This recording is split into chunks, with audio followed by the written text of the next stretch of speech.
And on the entertainment side, right? Mm-hmm. When it comes to contracts, I always hear all these horror stories from artists about people messing them over. How do you get messed over on a contract?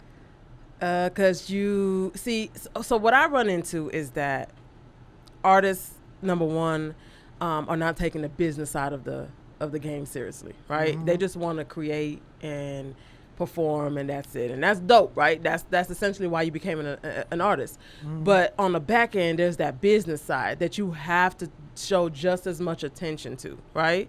And so they're getting messed over because there's things in the contract that is not in their best interest. There's things in the contract that they didn't either they looked over, they didn't understand it, or they didn't negotiate for, on their behalf. So that's how they're getting messed over, and it's usually having to do with their coins. Yeah, because I always think, and there's certain phrases that I know people be overlooking or they may not understand it. Because I know when this is as far as my legal knowledge goes. When I didn't have a driver's license, right, and it was something I was trying to get my my driver's license back, and it was certain words that was like will or can or just those shall. Like those little words mean something totally different. Oh, they carry a lot of weight. Yeah, they carry like that changes the entire sentence completely. Yes. And then, like I said, like people just don't. I always tell my artists, yes, are you smart enough to read this contract and understand it? Yes. But do you know what should be in there or should not be in there? And that's where it gets a little tricky, right? Like, the words that they're saying and the words on it. Because you get that a lot. Like, I'm smart enough, I can do my own contract, sure. But did you know that this should have been in there and it wasn't? And they purposely left that out, hoping that you wouldn't know? No, you don't. Because you're not looking at those type of contracts on a regular basis. Right. So that's kind of where I step in. And I learned a new word, perpetuity. Perpetuity. That's heavy. Man. Perpetuity is heavy, man. It is. Now, can you explain to people what that word actually means? Forever. Forever and ever and ever and ever and ever. For your children, your children's children, your children's children. Like, it goes on forever. Yes. So, man. Yeah. Okay. So, take us back. So, when you were working with, what is it? You said Redrum? Redrum Records. Okay. What were you doing for them, or who did you... So what happened was I initially started working for Eargasms. Eargasms was a CD store, so this is when we were still doing CDs. Okay. So again, I'm aging myself, right?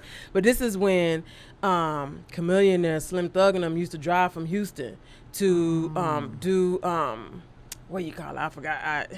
It just left me. But consignments. They used to do consignments with the store. So they would go to each store. Like, that's how it was back in the day, right? And they would just drive Texas and go to each store and do a consignment with each store and then sell the CDs from there, right? So this is when they was coming in person to drop off CDs. Right.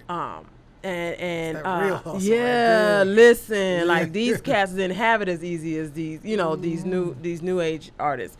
So this is like that, and so I was working there as a manager, and the cat that owned Eargasms worked with Redrum Records, so they brought me into Redrum as well, and then they were throwing parties, and I just saw a different side of the industry that I had no clue about, and so I fell in love with that, and I was like, well, I can't rap, I can't sing, and then that's what I'm saying. That's the importance of that entertainment. And I wish I knew his name. I don't know his name. I don't even remember what he looked like.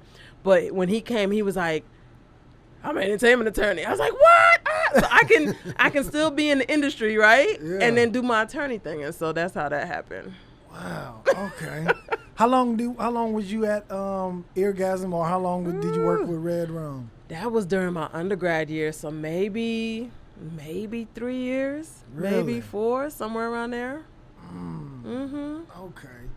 And who was up? Do you remember like what artist was on that label at that time, or that was a part of Redrum? So at that time, it was like I know.